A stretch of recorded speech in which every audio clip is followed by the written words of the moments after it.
Hi, boys and girls. I'm so happy to have you back for the third week of our at-home Sunday School series, The Miracles of Jesus. I hope you've been enjoying it. This is our last Miracles of Jesus lesson. Next week, we're going to start on our Easter portion of the series. So I hope you join us back next week to learn about Palm Sunday. Well, you can see that I am in the art room at church. I'm so excited to be here, and I wanted to bring the announcement that I have from here because I am so happy to announce that we are going to start in-person services and in-person Sunday school on April 11th, the week after Easter. So I'm so happy that I might be able to see some of your shining, smiley faces. So I hope that you'll be able to come see me on Sunday mornings. It's going to be at 9 and 11, and we'll have Sunday school both times. There will be a limited number of spaces available because we do have to social distance and wear masks and make sure we're staying safe. So if you can't make it one week, hopefully you'll be able to make it the next. But I have a feeling that between the two services, we'll have plenty of spots for anybody that's interested in coming. However, if you are not at this point ready to come back into the building, that is perfectly fine. We're going to continue our at-home Sunday school through the end of May. So you can keep watching our videos and doing all the projects at home. In fact, you can do both. You can do that when you're able to come to the in-person service and Sunday school, and you'll be in Sunday school, your parents will be in the service. Then you can also do the at-home because they're not going to be the same. They're going to complement each other, and we're going to learn about the same stories, but we're going to do different activities. So I hope that you take advantage of both. So today, let's get to our project. We are talking about the miracles of Jesus, and this miracle is when he walked on water. So of course, I had to do some kind of activity to deal with water, and I think I found a pretty good one. So what you're going to need is a big bowl of water. If you have a glass bowl that you can see through, all the better. But if you don't, that's okay. Any bowl will do. And then from your kit, you'll have a cup, a clear cup, a ping pong ball, and a paper towel. Geez, I forgot the name of the paper towel. I must be tired, but no worries. Let's keep moving on. So on today's story, just a little recap. Jesus was on the shore. His disciples were in the water on a boat. And Jesus starts walking out onto the water. Of course, that in and of itself is a miracle. But the disciples couldn't really see him and didn't know what was going on, didn't know what was coming at them. They thought maybe it could be a ghost or something like that. So they were scared until they learned it was Jesus. And of course, then they're like, yet another miracle. Of course, he is the Son of God. And Peter, he wanted to join Peter wanted to join Jesus out onto the water.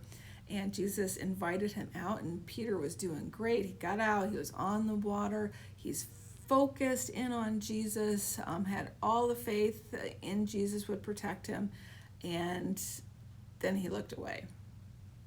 And when he looked away, he realized, oh my gosh, what am I doing? People don't walk on water, this doesn't happen.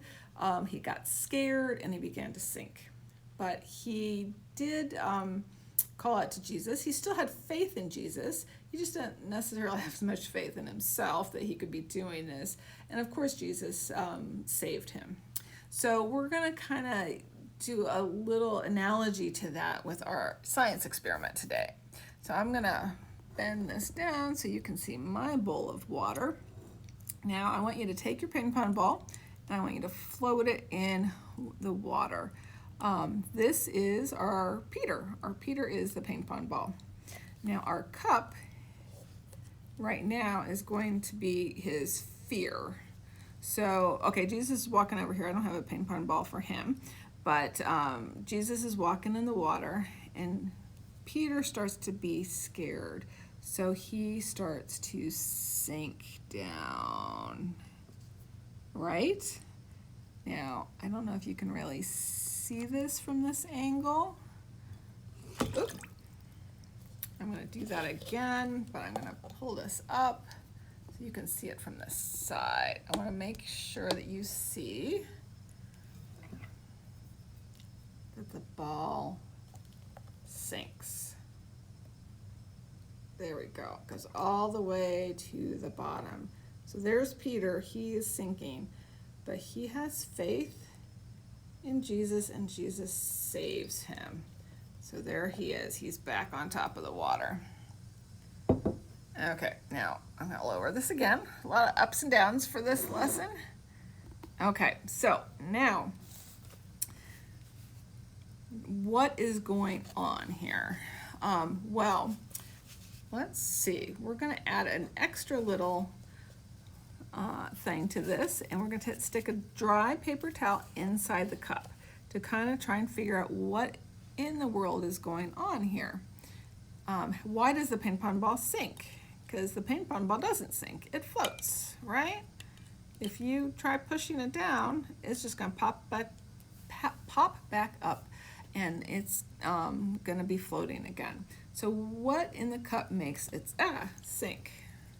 Well, that doesn't work when you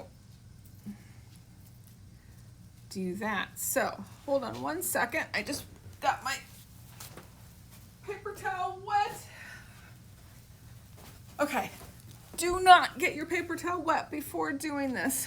I went and grabbed a tissue, so I'm using a tissue. You can use your paper towel, you can use a tissue, you can use anything you want. To put it, so the paper towel or your tissue is in the top of the cup, and you're going to do the same exact thing again. You're going to push it down. Now, when you push the cup down with a paper towel in it, you're going to expect that the paper towel, or in my case, my tissue, is going to be all wet because it's in the water, right? So even if part of it's touching the water, my paper towel that fell in the water got all wet, even though it didn't all go in the water. Now I'm going to raise it up. Well, that just is not working. I did this 3 times and it worked just fine. Now my tissue got wet because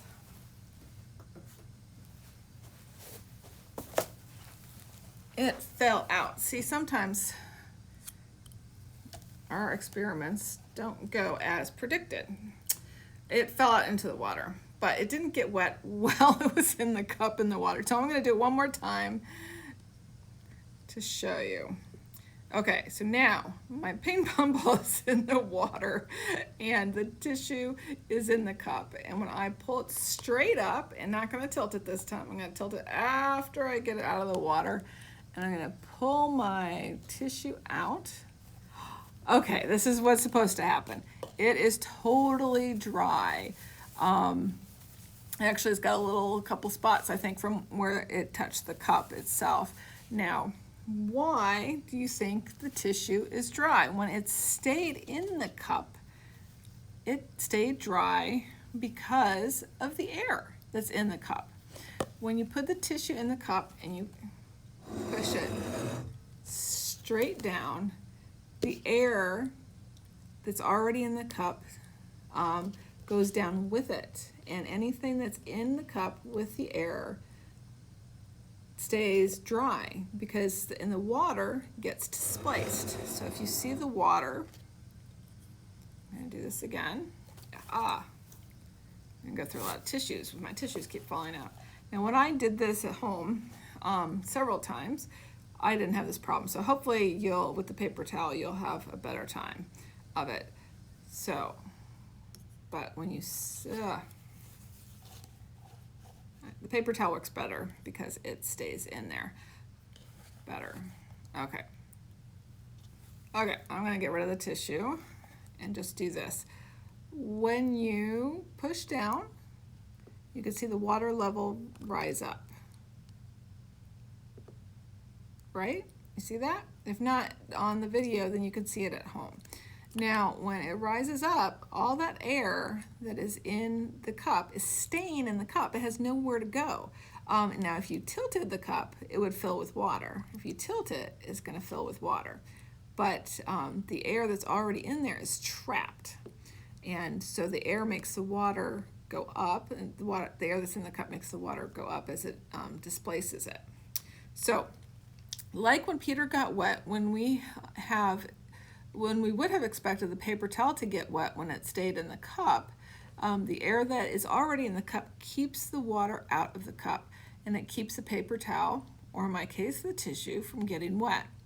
But when we have faith in Jesus, He is there to protect us and watch over us, much like the cup protected the paper towel. So in the end, the cup, when it goes over the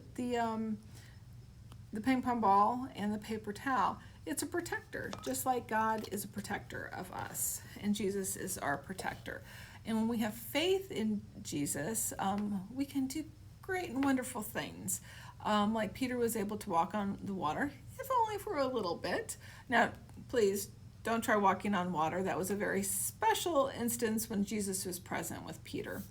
But we can do other miraculous things. But I think the biggest lesson to learn here is that Jesus was there not only for Peter when he had faith and was walking on water, but he was there for Peter when he stumbled and he started to sink and he started to have doubts. Jesus and God loves us all the time, all day long, 24 hours a day, 7 days a week. And even when we mess up, when we make mistakes, when we do something we shouldn't, God is still there for us, just like He was for when Peter sank.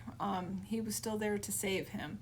So just remember that lesson, that yes, we need to have faith in God. We need to have trust in God. But when we stumble, God is not going anywhere. He is still there for us. And you might think from this story that Peter didn't have a lot of faith since he began to sink. But I say Peter had the most faith of any of the disciples in that boat, because he was the only one that got out of the boat to even try it. So the other guys stayed safe on the boat. So sometimes we have to try, or all the time we have to try. If we're too scared to try, then we're never going to experience anything, and we're not going to be able to do great things that we can for God and for God's family and for all of us.